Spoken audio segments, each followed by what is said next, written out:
La séance d'aujourd'hui sera consacrée à la suite de la taxe sur la valeur ajoutée. Donc, après avoir vu une introduction générale de la TVA, où on a traité les principes généraux de la taxe sur la valeur ajoutée, les opérations qui sont obligatoirement imposables, les opérations qui sont imposables sur option, les opérations qui sont exonérées sans droit de déduction, les opérations qui sont exonérées avec droit de déduction. Et puis, nous avons traité tout ce qui est relatif aux règles d'assiette, notamment comment il est constitué la base imposable en matière de TVA, également les différents régimes d'encaissement, régimes de débit. Alors maintenant, on va poursuivre ce chapitre en traitant les tarifs de l'impôt et notamment les taux d'imposition en matière de TVA, qui se sont des taux ad valorem, c'est-à-dire calculés en pourcentage. Alors, il y a 3 taux réduits et un taux normal, donc 4 taux globalement, il y a 4 taux. Les 3 taux réduits, nous avons le taux de 7%, le taux de 10% et le taux de 14%, et un taux normal de 20%. Alors, pour le taux de 7%, il concerne les opérations de denrées et produits de large consommation, notamment le sucre raffiné, les conserves de sardines, le savon de ménage, le lait en poudre, les produits pharmaceutiques, donc les médicaments sont taxables à 7%. Également, vous avez les fournitures scolaires, l'eau, elle est taxable à 7%, contrairement à l'électricité qui est taxable à 14%. Et la location des compteurs d'eau et d'électricité, c'est 7%. La TVA appliquée sur la location de compteurs de l'eau et d'électricité, 7%, et voitures économiques, également 7%. Et nous avons également le taux réduit de 10% qui s'applique aux opérations d'hydrocarbures liquides ou gazeux, aux opérations d'hébergement et de restauration, aux opérations également de huile fluide alimentaire, le sel de cuisine, le riz usiné, les pâtes alimentaires. On applique également le taux de 10% pour les animaux pour bétail et les animaux de basse-cour, les opérations financières, notamment les opérations, les commissions de change, les commissions bancaires, les opérations relatives à la bourse, et les opérations également des OPCVM, des organismes de placement collectif en valeur mobilière. Et en plus, il y a tout ce qui est relatif à la finance participative à travers les opérations de Murabaha et Jaramontayeb Timlik pour l'acquisition d'habitations personnelles effectuées par les personnes physiques. Donc, ce sont des opérations qui sont taxables à 10%. Et nous avons également les opérations de financement relatives à la Murabaha, Salam et Sesna. Tout ce qui est profession libérale liée à la justice, notamment les avocats, les notaires, l'ADEL et huissiers de justice. Alors, les prestations effectuées par ces professions libérales sont taxables à 10%. Par contre, les autres professions libérales, notamment les experts comptables, des commissaires aux comptes, les géomètres, les topographes, les vétérinaires, les architectes, sont taxables à 20%. Et d'autres professions libérales également, les experts en toute matière, sont taxables à 20%. Nous avons également les ventes de billets d'entrée au musée, au cinéma, au théâtre, également taxables à 10%. Et nous avons les matériels à usage agricole. Vous avez une liste au niveau de l'article 99, deuxième alinéa, qui décrit, voilà les matériels à usage agricole qui sont taxables à 10%, à l'exception des matériels suivants, notamment les abris-serres, les moteurs à combustion interne stationnaire, les pompes à axe vertical, les motopompes dites pompes immergées aux pompes submersibles, de sacrificateurs, des tarières, qui sont soumis à un taux de 20% au lieu de taux de 10%. Alors pourquoi? Parce que certains de ces matériels, ils peuvent être utilisés dans d'autres activités que l'usage agricole. Et c'est pour cela qu'ils ont été taxés à 20% au lieu de 10%. Nous avons également le taux réduit de 14% qui concerne les opérations de transport de voyageurs et de marchandises, à l'exception de transport ferroviaire. Le transport ferroviaire, tout ce qui est relatif au transport ferroviaire est taxable à 20%. Les autres transports, c'est 14%. Nous avons le beurre à l'exclusion du beurre de fabrication artisanale. Donc, le beurre de fabrication artisanale, il est exonéré, sans droit de déduction. Par contre, le beurre de fabrication moderne, en utilisant des procédés techniques, des machines et tout, il est taxable à 14%. Nous avons également l'énergie électrique, tout ce qui est de consommation d'électricité, 14% taxable.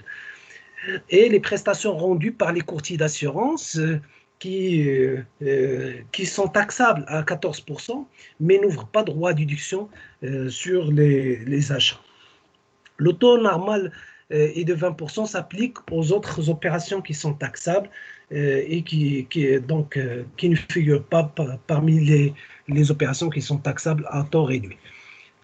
Puis, nous avons les déductions. Alors, au niveau de la déclaration de la TVA, vous avez une partie qui concerne les ventes et donc la TVA collectée et une partie qui concerne la TVA récupérable sur les achats, soit des immobilisations, soit sur les achats des autres biens et services, autres que l'immobilisation bien sûr.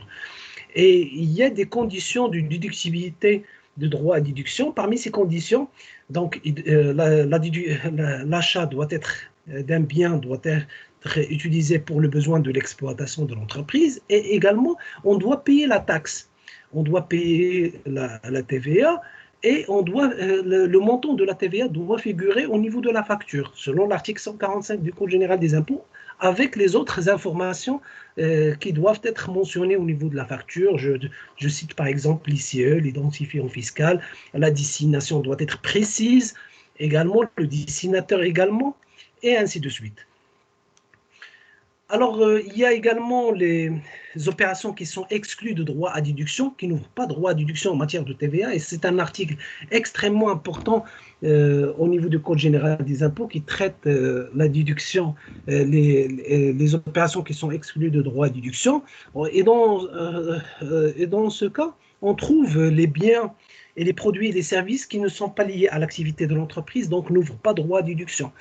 Donc, nous avons également les biens et les services utilisés pour la réalisation des opérations qui sont exonérés sans droit de déduction, selon l'article 91, ou hors champ d'application.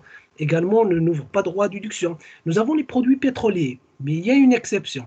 Les produits pétroliers utilisés comme carburant donc, sont exclus de droit de déduction, à l'exception du gasoil qui est utilisé par les entreprises de transport de personnel ou de transport de marchandises, parce qu'il est lié à leur activité principalement, et donc il ouvre au droit à la déduction pour ces entreprises-là. Nous avons également les voitures de tourisme. Les voitures de tourisme, la TVA n'est pas récupérable, et donc c'est pour cela qu'ils sont comptabilisés TTC, à l'exclusion bien sûr de ceux qui sont acquis par le matériel de transport qui est acquis par les entreprises de location de voitures qui ouvrent droit à déduction pour cette activité. Les frais d'émission, réception d'hôtellerie, etc., et est exclu de droit à déduction, donc n'ouvre pas droit de déduction, ces frais d'émission, réception. Les taxes spécifiques, notamment des courtiers d'assurance, à travers l'article 99 B. Nous avons les achats biens et services non justifiés par des factures. Alors, s'il n'est pas justifié par une facture, donc il n'ouvre pas droit à déduction et donc n'est pas récupérable, la TVA n'est pas récupérable. Et nous avons également les achats des biens et services en espèces et dont le montant qui dépasse 5 000 dirhams par jour et par fournisseur, dans la limite de 50 000 dirhams par mois et par fournisseur. Alors, je donne un exemple. Vous pouvez trouver au cours d'un mois donné, par exemple, si on prend le mois en cours, c'est-à-dire le mois de janvier, une entreprise a payé en espèces à son fournisseur des montants relatifs à plusieurs achats. Donc, vous avez premier achat, par exemple, le 2 janvier, d'un montant de 3 000 dirhams, je parle de 3 000 dirhams TTC. Deuxième jour, deuxième achat, par exemple, ça a été le 5 janvier d'un montant de 6 000, puis le 10 janvier d'un montant de 1 000, et ainsi de suite, et on a trouvé qu'il y a un montant de plusieurs achats au cours du mois de janvier de 40 000 dirhams. Donc 40 000 dirhams, il est inférieur à 50 000 dirhams. Mais attention, il y a des paiements qui ont été effectués au cours d'un certain nombre, au cours des jours, au cours je dirais, de la période de janvier, c'est-à-dire au cours du mois de janvier, qui ont été, qui ont été supérieurs à 5 000 dirhams. Alors là, qu'est-ce qu'on va faire? Alors pour les montants qui dépassent 5 000 dirhams, donc la TVA, on va prendre juste la TVA qui correspond à 5 000 dirhams, qui est récupérable. Ça veut dire quoi? 5 000 dirhams, c'est TTC. Donc vous allez faire 5 000 dirhams divisé par 1,2 fois 20%, on va trouver 833,33. Donc il sera déductible, il sera récupérable juste 833,33 dirhams. Et pour les montants qui sont inférieurs à 5 000 dirhams, la TVA, elle est récupérable dans sa globalité. Donc voilà le traitement de... Donc tout paiement en espèces ne doit pas dépasser 5 000 dirhams par jour et par fournisseur, et dans la limite de 50 000 dirhams par mois et par fournisseur.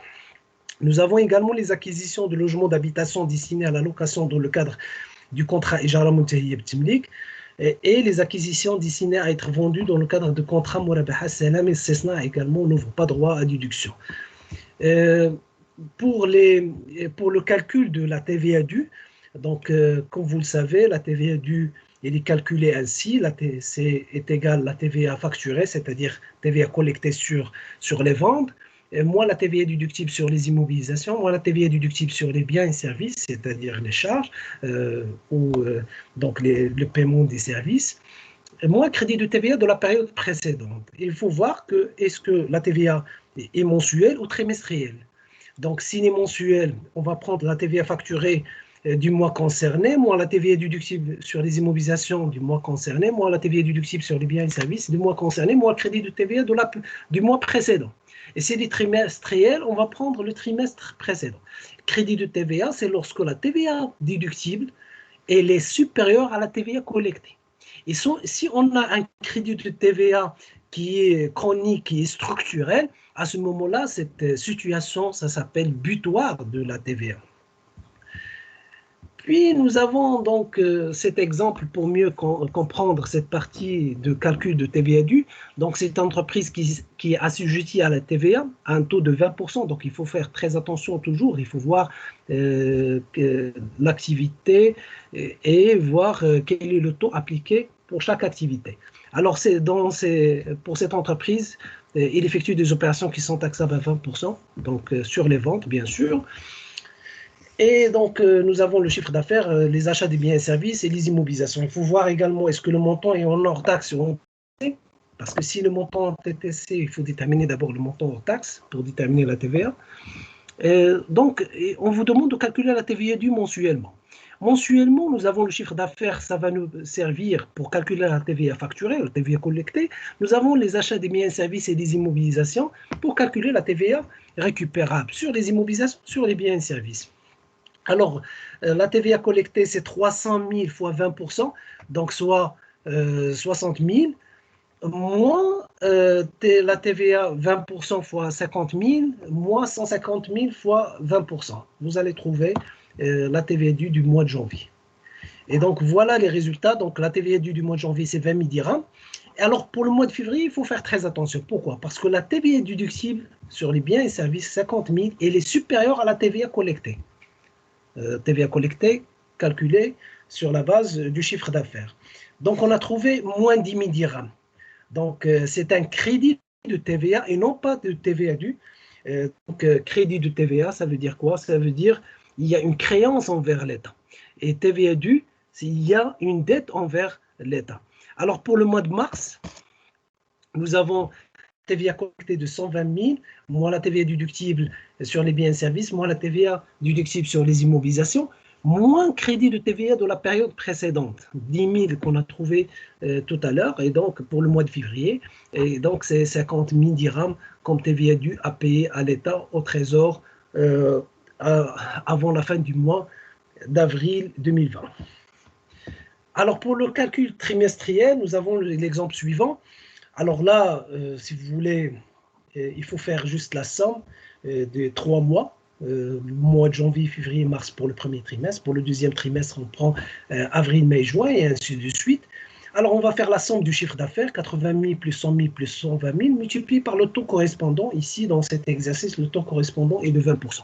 Moins la TVA récupérable sur les biens et services, la même chose, 20 000 plus 160 000 plus 40 000, multiplié par 20%. Et les immobilisations, 60 000, 40 000, multiplié par 20%, vous allez trouver la TVA du trimestre, du premier trimestre 2020.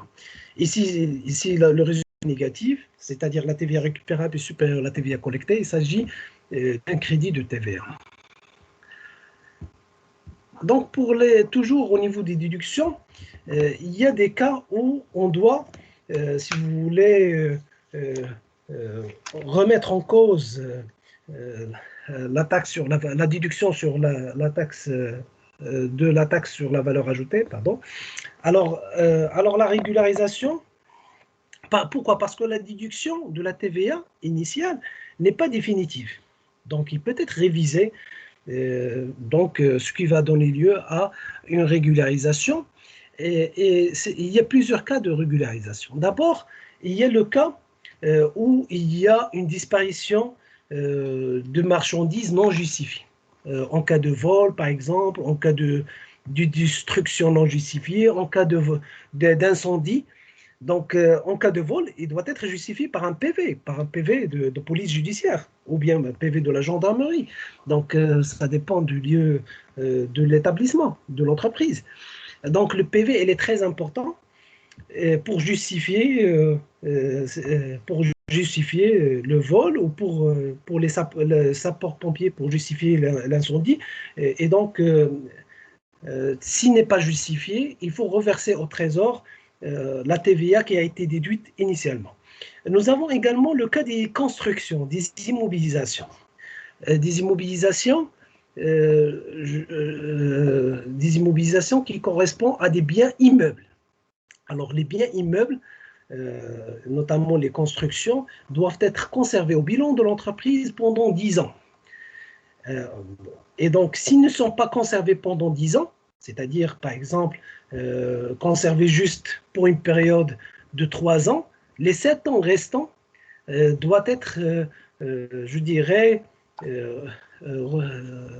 reversés au Trésor. On a les traits suivants. Donc, une entreprise qui a déduit 2 millions de dirhams de TVA sur un bien immeuble, qui n'a conservé que 3 ans, doit reverser au Trésor donc le 7e sur 10, donc 2 millions fois 7 sur 10, soit 1 400 000 dirhams. Ou bien vous prenez 200 000 fois le nombre d'années restantes. Également, on peut trouver la même chose. Donc voilà, il y a plusieurs méthodes pour calculer la TVA à renverser au Trésor en cas de non-conservation d'un bien immeuble pendant 10 ans au bilan de l'entreprise. Nous avons également, troisième cas, si vous voulez, de régularisation, c'est le cas du prorata de déduction, c'est le cas du prorata. Et dans ce cas-là, il y a le cas des biens qui ont été utilisés à usage mixte. Alors, le prorata de déduction, ça s'applique sur les entreprises qui sont partiellement assujetties à la TVA. C'est-à-dire qui exercent à la fois des activités taxables et des activités non taxables. Et le prorata de déduction n'est que la part de l'activité qui ouvre droit à déduction sur l'activité totale de l'entreprise. Et donc, la régularisation du prorata, ça concerne uniquement et exclusivement les immobilisations. Je parle de la régularisation du prorata. Et la régularisation du prorata, elle est calculée de la façon suivante. C'est la différence entre la déduction initiale, c'est-à-dire la déduction provisoire, moins la déduction réelle divisée par 5 ou 5 ans. Alors 5, si la variation est supérieure à 5%, alors on peut procéder à une régularisation du prorata de déduction. Donc, le principe du prorata, d'abord, on doit déterminer un pourcentage, c'est-à-dire un prorata qui est prévisionnel. Donc, le prorata applicable au cours d'une année N, il est calculé sur la base des opérations de l'année précédente. Parce que on a acheté un matériel de transport au cours de l'année, par exemple, 2021, et on veut calculer le prorata, c'est-à-dire la part du chiffre d'affaires qui ouvre droit de déduction sur le chiffre d'affaires global. On n'a pas encore les informations sur le chiffre d'affaires. Il faut attendre jusqu'au 31 décembre. Et là, on aura besoin des données de l'année précédente, c'est-à-dire de 2020, pour calculer un prorata prévisionnel. Et au fil du temps, au cours des temps, on peut, si vous voulez, à travers les années, les 5 prochaines années, on peut faire la régularisation du prorata sur les immobilisations, toujours par rapport au prorata prévisionnel, au prorata initial. Et pour les entreprises nouvellement créées, alors ils sont autorisés à utiliser pour la première année d'activité un prorata prévisionnel, selon l'article 104 du Code général des impôts. Alors, comment calculer le prorata? Comme j'ai dit, il y a un rapport, donc il faut déterminer un pourcentage, et ce rapport, il est constitué des éléments suivants. Vous avez le numérateur et vous avez le dénominateur. Le numérateur comprend le chiffre d'affaires taxable TTC, donc il faut faire très attention si le chiffre d'affaires est en TTC et non pas en hors taxe, plus le chiffre d'affaires exonéré avec droit de déduction, selon l'article 92, ou de régime suspensif, selon l'article 94, plus une TVA fictive, c'est-à-dire chiffre d'affaires exonéré avec droit de déduction plus régime suspensif multiplié par le taux correspondant pour déterminer une taxe fictive. Alors, c'est pour résumer, le numérateur, c'est en TTC, le chiffre d'affaires en TTC, c'est-à-dire chiffre d'affaires taxable TTC, chiffre d'affaires exonéré avec droit déduction et régime suspensif TTC. TVA effective, pourquoi? Parce que normalement, ils sont exonérés, mais pour le besoin du calcul du prorata, on aura besoin de déterminer le montant de TTC. Le dénominateur, je prends le numérateur que j'ai calculé déjà, plus le chiffre d'affaires exonéré, selon l'article 91, c'est-à-dire exonération de droit de déduction, plus le chiffre d'affaires qui est hors champ d'application, et bien sûr, le chiffre d'affaires exonéré sans droit et hors champ, c'est en hors taxe. Nous avons l'exemple chiffré suivant. Une entreprise partiellement assujettie à la TVA qui a réalisé en N les opérations suivantes. Donc, les exportations, il a exporté de conserves de tomates, donc il exerce une activité qui est exonérée avec droit de déduction. Ils vont à l'intérieur des conserves de tomates. Les conserves de tomates, ils ont subi une transformation et donc ce sont des opérations taxables. Et les ventes à l'intérieur des tomates fraîches, ça relève de l'activité agricole et l'activité agricole elle est hors champ d'application en matière de TVA. Alors, le 15 juin de la période suivante, l'entreprise a acquis un camion sur lequel elle a payé un montant de TVA de 100 000 dirhams. Alors, on vous demande de déterminer le montant de TVA à déduire par l'entreprise au titre de l'acquisition du camion. Alors, pour calculer le prorata, nous avons les informations suivantes. Chiffre d'affaires taxable plus le chiffre d'affaires exonéré avec droit de déduction en TTC. Donc, on trouve le numérateur divisé par le dénominateur. Et dans le dénominateur, il y a le numérateur, 6 millions déjà trouvés, plus le chiffre d'affaires qui est hors champ d'application. Donc, le numérateur sur le dénominateur, on a un pourcentage de prorata de 92%. Et attention, on a la TVA payée sur le matériel de transport est de 100 000. Donc, on ne va pas déduire 100 000 parce que cette entreprise exerce à la fois des activités taxables et non taxables. Et donc, il va déduire juste 92 000 dirhams. L'application suivante également traite le cas du prorata et des variations de prorata, donc de la régularisation. Alors, nous avons les opérations qui sont soumises à la TVA, qui sont taxables, d'un montant de 1 500 000 dirhams. Il y a des ventes qui sont exonérées avec droit de déduction, les ventes exonérées sans droit de déduction. Nous avons la location des locaux nus, qui est une activité civile qui est hors champ d'application. Et en septembre de l'année N+1, l'entreprise a acquis une camionnette de livraison des marchandises pour un montant hors taxe de 420 000 dirhams. Et au cours des années suivantes, le prorata de déduction varie comme suit. Donc, vous avez 83% pour N plus 2, 96% pour N plus 3 et 92% pour N plus 4. Alors, d'abord, il faut calculer le montant de TVA à déduire et procéder à la régularisation de la TVA. Alors, le montant de prorata, c'est de 90%. On a les informations sur les chiffres d'affaires taxables, sur les chiffres d'affaires exonérés avec droit de déduction. Et si on a le régime substitutif, on peut le prendre en considération. Donc, je prends le montant en TTC divisé par le dénominateur où il y a le numérateur plus le chiffre d'affaires exonéré sans droit de déduction et hors champ d'application. Donc, on a un prorata de 90%. Donc, au niveau de la déduction autorisée, je prends le montant hors taxe, multiplié par 20%, je trouve 84 000 dirhams. Que je multiplie par 90% du prorata, la déduction autorisée est de 75 600. Qu'est-ce qui nous reste? La régularisation. Alors, au niveau de la régularisation, il faut faire très attention. Alors, lorsque le prorata, donc on a trouvé un pourcentage de prorata prévisionnel initial de 90%. Alors, lorsque le prorata prévisionnel est supérieur à plus de 5 points au prorata réel, alors il s'agit d'un reversement supplémentaire. Donc, on doit reverser à l'État un montant supérieur de TVA. Si l'inverse, c'est-à-dire si le prorata prévisionnel est inférieur de plus de 5 points au prorata réel, à ce moment-là, il s'agit d'une déduction complémentaire. Alors, dans cet exercice, nous avons les trois cas. Le cas de reversement supplémentaire, le cas de déduction complémentaire et le cas où il n'y a où on ne peut pas procéder à une régularisation de la taxe sur la valeur ajoutée. Alors, voilà, donc le premier cas, nous avons le prorata réel, c'est 83%, alors que le prorata prévisionnel est de 90%, donc soit une variation de 7 points. La TVA calculée sur la base donc, du prorata de 83%, c'est 69 720. Et il s'agit d'un reversement supplémentaire de 1176. Donc, on fait l'écart entre prorata, entre la TVA relative au prorata prévisionnel moins la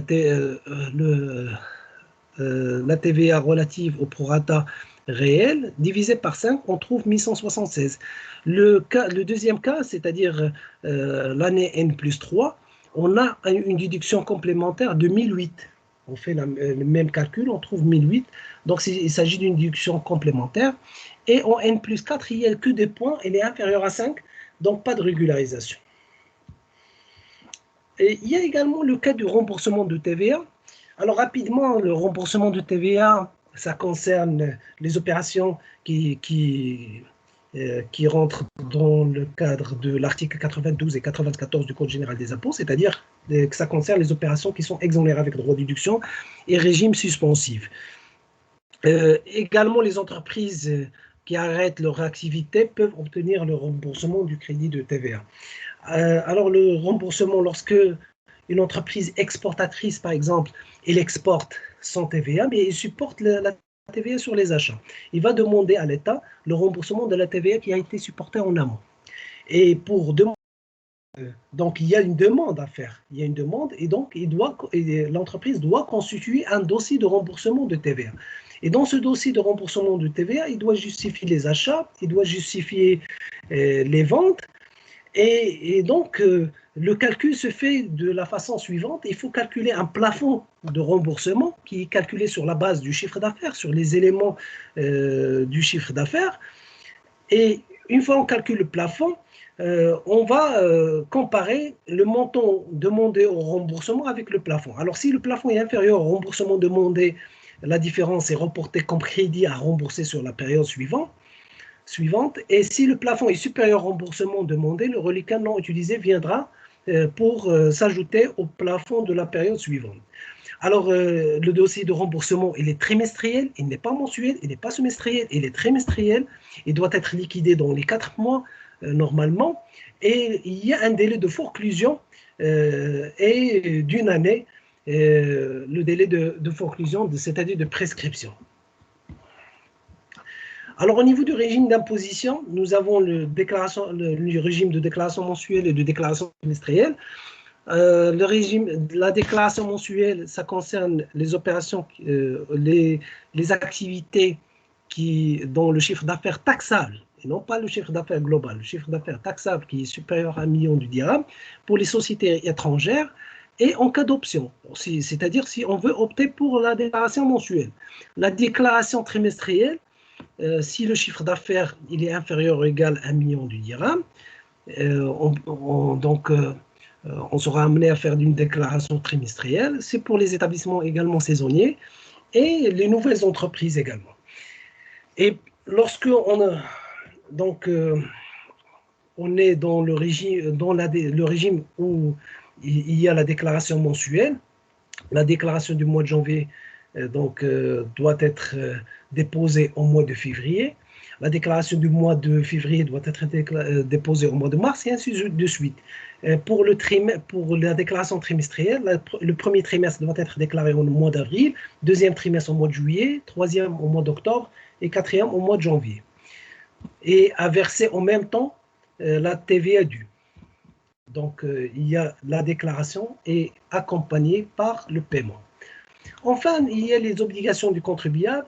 D'abord, il y a la déclaration d'existence. Alors, c'est une déclaration extrêmement importante parce que c'est là où l'entreprise doit mentionner est-ce qu'il veut opter pour le régime du débit, régime d'encaissement, est-ce qu'il est exonéré avec droit, sans droit, est-ce qu'il exerce une activité taxable, est-ce qu'il veut opter pour la TVA. Donc, ça, c'est très important. Également, il y a le dépôt de déclaration du prorata qui doit être fait avant le 1er mars de chaque année. Et il y a également l'obligation de télédéclaration et télépaiement depuis 2017. Les obligations comptables, donc toute entreprise doit tenir une comptabilité régulière et il doit délivrer aux acheteurs des factures la facture doit respecter c'est-à-dire les normes et les conditions de l'article qui figure au niveau de l'article 145 du Code général des impôts, c'est-à-dire des factures avec des numéros de l'ICE, de l'identifiant fiscal, d'une mention apparente de la TVA, du destinataire, du numéro de registre de commerce, de la taxe professionnelle et ainsi de suite. Alors voilà pour la taxe sur la valeur ajoutée et je vous remercie infiniment pour votre attention. À bientôt.